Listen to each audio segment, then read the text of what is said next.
बूढ़े एलिय्याह ने परमेश्वर से कहा, हे प्रभु, मुझे क्या करना चाहिए? तू ही और बाकी का मार्ग प्रदान कर। मैंने वैसा कर दिया है। कहा, तू उठकर किरत नाम नाले के पास जा और वहीं पर ठहरा रह। हालांकि वह एक बहुत ही बुरी सी जगह है, परंतु मैं वहां जाऊंगा और वहीं पर ठहरा रहूंगा, क्योंकि तू कहता है, वहां पर जा। यदि तेरा ही मार्ग वहां के लिए अगुवाई करता है, तो मैं चलकर वहीं जाऊंगा। वह चलकर वहां गया और वह वहीं पर ठहर गया और बोला, अब प्रभु, मैं यहाँ पर क्या करने जा रहा हूँ? तू वहीं पर बैठा रह। तू बस वहीं पर ठहरा रहा। एलिय्याह को भूख लगने लगी और वह बोला, परमेश्वर, मुझे थोड़ी सी भूख लग रही है। और उसके पास एक कौवा आया। उनमें से कुछ लोगों ने कहा होगा, देखो, वह बूढ़ा होली प्रचारक वहां ऊपर पहाड़ पर बैठा हुआ है। क्या वह सनकी नहीं है? वह इंसान जो वहां पर उस कड़ी धूप में टिका हुआ है, वह तो मर ही जाएगा। वहां सारा का सारा पानी सूख गया था। उस देश में पीने के लिए कोई पानी नहीं था। परंतु जब भी एलिय्याह पानी पीना चाहता था, वह किरत नाले पर झुकता और उससे पानी पीता।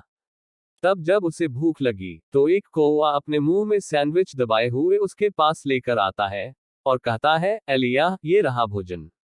एक कौवा 3.5 साल तक अपने मुंह में कुछ भोजन वस्तु दबाए हुए एलिय्याह के खाने के लिए लेकर आता था। मैं इसका विश्वास करता हूँ। उस कौवा से वह भोजन कहाँ से मिलता था, मैं नहीं जानता हूँ। मैं तो सिर्फ यही बात जानता हूँ कि कौवे को वह कहीं ना कहीं से मिलता था और वह उसे लेकर एलिय्याह के पास आता था और एलिय्याह उसे खाता था और वह उसी पर 3.5 साल तक जिंदा रहा। मैं इसका विश्वास करता हूँ। जब उसके भोजन करने का समय होता है, तो उसके पास एक काले रंग का खिलानेहारा आता है और कहता है, एलिय्याह, ये रहा तेरा नाश्ता।